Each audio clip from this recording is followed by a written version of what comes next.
grandes problemas não se resolvem com soluções superficiais.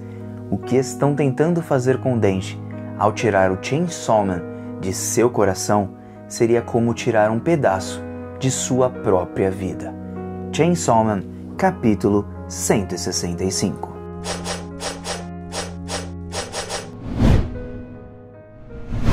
E aí galera do canal do Mano Joe, como vocês estão? Espero que todos estejam muito bem. E hoje para mais um vídeo de Chainsaw Man, pessoal. Eu sei que vocês estão estranhando um pouquinho o formato desse vídeo, mas tudo é porque eu estou com dengue. Isso mesmo, estou doente e por isso não gravei vídeo nesses últimos dias. E agora estou gravando dessa forma aqui, ainda não estou muito legal, mas em breve estarei melhor. Então, obrigado desde já a todo mundo que está deixando aquele famoso like, que está compartilhando, comentando, se inscrevendo e principalmente para as pessoas que estão me desejando melhoras, tá bem? E agora sim, vamos direto para o nosso capítulo, porque teve um diálogo muito interessante da Asa com o Denji. Ela não conseguiu compreender ali o que ele estava querendo dizer. Talvez ele também não conseguiu passar exatamente o que ele queria dizer, mas ele foi o mais literal possível. E agora resta a ela saber como era a vida antes do Denji e a vida depois de ser o Chainsaw Man.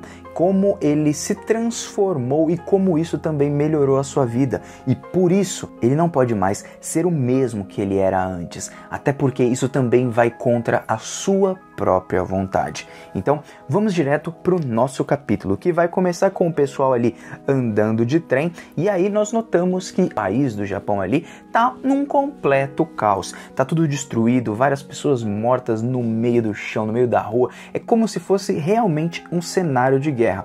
Até o próprio Denji acaba estranhando e fala: pô, mano, aquilo ali é um cadáver, tava ali no meio do chão e tal. E aí o pessoal fala: ah, é normal, isso daí tá acontecendo direto. E logo os funcionários da estação devem limpar aqui o lugar, como se aquele corpo não fosse nada demais. Por isso que o Denji, ele se mostra bem assustado com tudo que tá acontecendo. Mas a Asa diz: ó, agora é assim que as coisas são. Nós vamos pegar o trem e nós vamos comer o seu famoso sushi. E aí então a Kiga-chan, ela começa a falar dos vários lugares que tem sushi, mas aí a gente vê que ocorreram vários problemas graças ao caos que o Balen trouxe, ou seja, isso tudo atrapalhou até mesmo na vida das pessoas comuns, e com isso essas pessoas comuns que faziam comidas nos restaurantes também foi afetada. Afetando elas, esses lugares foram fechados, então os lugares que a Kiga mais gostava de comer, agora ela já não poderia mais comer nesses locais. Então, olha só o plano da Kiga indo pelo ralo simplesmente porque ela decidiu unir forças em algum momento com o Balen. Mas de toda forma, como eles precisam comer e aliás a Kiga-chan também vai estar morrendo de fome, eles vão para um lugar chamado Sushishi para comer por lá, né? E aí então o Nobana olha e fala assim: pô, já fui nesse lugar, mas eu só pedi um chá lá e tava muito bom, hein? Seria muito engraçado se esse Sushishi fosse um dos restaurantes que o Denji já visitou.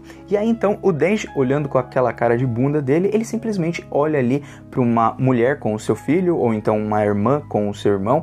E cara, quando eu olhei essa cena e o Denji reparando, eu lembrei automaticamente do Pochita e do Denji, e ao mesmo tempo também do Denji e da Nayuta, porque quando ele olha aquelas duas pessoas juntas naquele momento, mesmo com o prédio e todas as destruições ao redor, ao longe do que ele tá vendo ali, a gente percebe que parece que ali ele sente falta ali de ter a Nayuta ao seu lado. Tem uma parte que está faltando ali para ele, assim como também me lembrou bastante do Denji da Pochita, porque o Denji usava ali o tapa-olho depois de ter vendido o seu olho para poder se alimentar, né? E aí, ele olhando para a Asa, ele fala assim: poxa, por que você quer lutar comigo? E aí então a Asa fala: pô, porque se eu te vencer, eu vou conseguir te salvar. E aí então o Denji fala: pô, mano, você tá com aquela ideia nóia muito louca daquela religião maluca, esquisita? E aí a Asa fala: pô, Kiga-chan, explica a parada aí pra ele.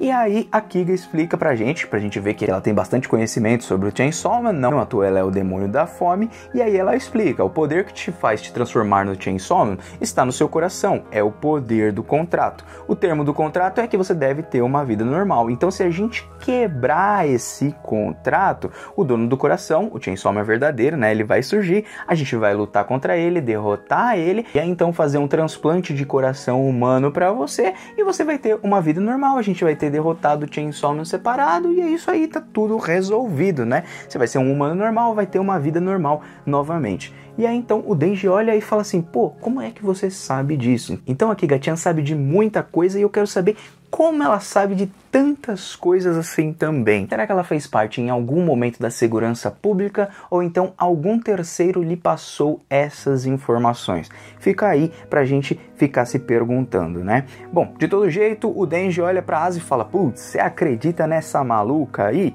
E aí a Asa fala, pô, ela fez umas coisas ruins e tal, mas, pô, ela fez bastante coisa pra ajudar. E olha só, ela tem o desejo de ajudar as pessoas assim como eu, não tem? E aí então ela olha lá pra Kiga-chan, só que a Kiga-chan tá com a barriga remoendo ali, na verdade ela tá com fome pra caramba, ela não tá nem aí pra ajudar as pessoas, ela só quer comer e pronto, acabou.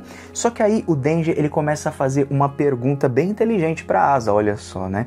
Ele pergunta, esse tal normal que você fala, o que é exatamente isso? E aí a Asa fala, pô, ter a sua vida normal, ter a sua vida antiga, né? A escola, ir pra casa, ver a Nayuta deve estar junto com a segurança pública, devem ter prendido ela e tal, devem saber como entrar em contato com você, então ela não deve estar morta, ela deve estar viva e tudo, e pra tudo voltar a ser como era antes. Então a ideia da Asa é bem interessante porque ela imagina que a vida do Denji sempre foi, vamos falar assim, as 1000 maravilhas. Então, não 1000 maravilhas exatamente, mas uma vida comum, uma vida normal. Ele vai pra escola, conhece os alunos, conversa com os alunos, tem a sua irmãzinha, cuida da sua irmãzinha e tal. Só que, na verdade, a vida normal do Denji, a vida de antes de ser o Chainsaw Man, era uma vida completamente miserável. É algo que ela desconhece, porque ela desconhece quem exatamente é o Denji. É claro que ele não conseguiu explicar para ela exatamente como era a sua vida antes. Ele explicou literalmente, mas ela não conseguiu entender porque ela achou que aquilo fosse apenas uma metáfora.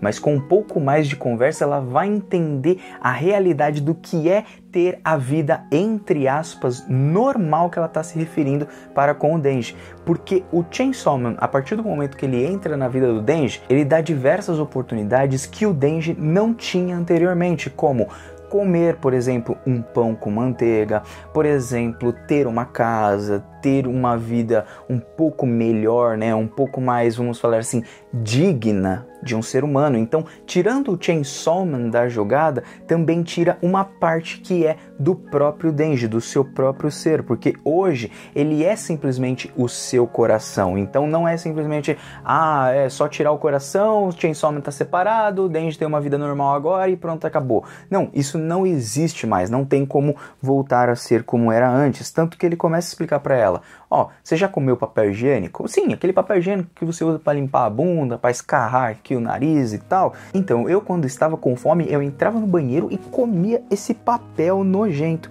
Só que depois que eu me tornei Chainsaw Man, tudo, e eu parei de passar fome, eu já não comia mais esse papel higiênico e nem consigo mais comer esse papel higiênico. Então, o que ele quer dizer aqui seria como se você dissesse assim, poxa, antes eu comia sempre pão com manteiga, mas depois de um dia lá eu comecei a comer pão com presunto e tudo. Eu não consigo mais comer pão com manteiga porque pão com presunto é muito melhor. Então o que acontece? Ele já se habituou com uma nova vida e ele também não quer voltar a passar fome novamente, viver aquela vida miserável. E aí a Asa não entende nada disso, ela fala assim, para de usar metáfora e me explica direito. E aí o Denji fala, o que eu quero dizer é que eu não consigo voltar a ser como era antes. Então isso daí não dá, tá sem cogitação nenhuma. Mas aí a Asa fala, não se preocupe, eu vou te salvar, eu vou fazer as coisas voltarem a ser como era antes, eu vou te salvar, eu vou conseguir tal. Porque na visão da Asa, ela olha muito o Denji com o seu próprio ponto de vista.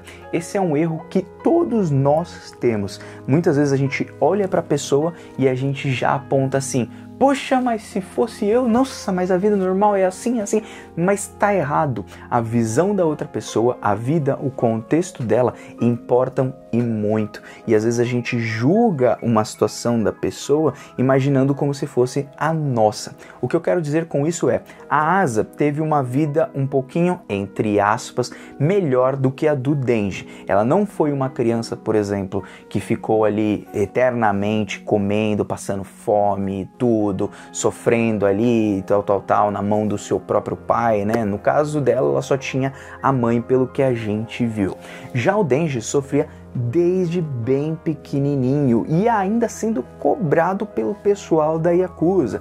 Então, além de passar fome, tinha que matar demônio para ganhar dinheiro, arrancar dos seus próprios órgãos para continuar sobrevivendo, coisa que a Asa não viveu. Então, por ela não viver, ela tem uma visão totalmente deturpada do que seria essa vida comum para o Denji. A vida normal para o Denji, voltando para aquela vida, entre aspas, normal, é a vida miserável. E esse é um erro porque ela não viveu aquilo, então por não viver e acabar pensando apenas na sua própria visão, ela imagina que o que tem na sua visão é a vida do Denji numa vida normal. Quando, se ela visse nos próprios olhos dele e voltasse um pouquinho lá no tempo e tudo, ela ia ver que o Denji na verdade sofreu muito, e voltar para isso ninguém quer. Uma vez que você consegue uma coisa boa, você nunca quer retroceder e voltar naquela mesma tranqueira que você vivia anteriormente. Nesse momento, o Katana Man acaba aparecendo e começa a chamar Liu Chainsaw Man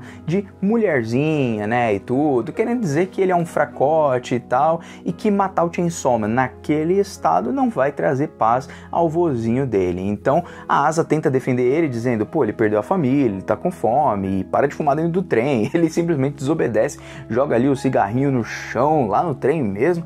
Só que aí, olha só, o grande negócio assim que muitas pessoas pensam, com grandes problemas nós temos ali soluções superficiais para resolver tudo. Até porque problemas grandes demais, apenas algumas soluções assim paliativas ou então algo bem superficial vai ajudar, certo? Só que não. E é por isso que o Katana, ele indica ali que antes dele irem para aquele sushishi, eles simplesmente vão num puteiro. É isso, né? Eles vão num tal de Soapland, porque homens se animam rápido quando metem numa mulher, segundo o próprio Katana. E aí que vai o grande ponto desse capítulo, na minha opinião, que foi grandes problemas tem soluções superficiais sempre na mente das pessoas, como forma de resolver, porque o problema não é daquela pessoa. São todas pessoas vendo sob a sua própria visão, e por conta da sua própria visão, a gente simplesmente espelha tudo nos outros, imaginando que o que resolveu pra gente,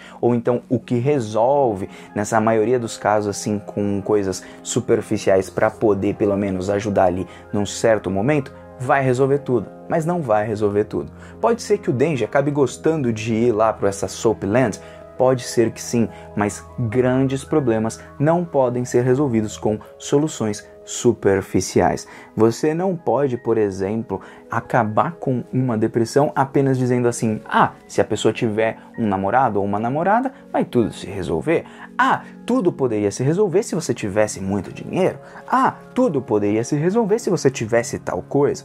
Não, problemas grandes ou complexos demais, como o do próprio Denji nesse momento, a perda de uma família, não pode ser recuperada com uma simples transa e não pode ser recuperada com coisas superficiais, coisas que não vão trazer para o Denji a verdadeira felicidade. Talvez podem trazer um certo prazer, uma comida gostosa ali que você comer, você vai se animar um pouquinho mais, sim, mas não vai resolver nenhum dos seus problemas. No dia de amanhã, tudo vai continuar como sempre foi. Então, por isso, cara, eu achei muito legal esse capítulo, como a gente vê sobre a nossa própria visão e como isso atrapalha mais do que ajuda. E também como coisas superficiais não resolvem nada. Pode ser que num primeiro momento você ache assim, puxa, resolveu, cara. Só que no final você vai ver que não é bem assim. Eu lembro uma vez um amigo meu passando por uma situação bem parecida, né? Não parecida com um mangá, mas com problemas superficiais, dizendo assim, pô, é só sair, é só beber e tal. Só que isso não resolvia nada, apenas fazia ele fugir dos problemas. E depois que ele percebeu, depois de muito tempo fazendo, depois que ele começou a terapia, na verdade, ele descobriu que não era assim que se resolvia os os problemas, né? Melhorou pra caramba. E aí então, gente, ele que dizia que gostava bastante de beber, na verdade percebeu que ele só bebia para poder fugir do mundo. E aí quando ele começou a melhorar, ele descobriu que, bom, os problemas grandes não são resolvidos com coisas superficiais, né? E aí então coisas grandes assim são resolvidas com muita terapia, muitas vezes muita conversa, muitas outras coisas, mas não com coisas assim que vão apenas deixar ali um paliativo dentro do seu coração. Bom, esse foi o vídeo, pessoal. Muito obrigado a todos que me acompanharam até aqui. Logo, logo estarei melhor e tamo junto. Fui e valeu!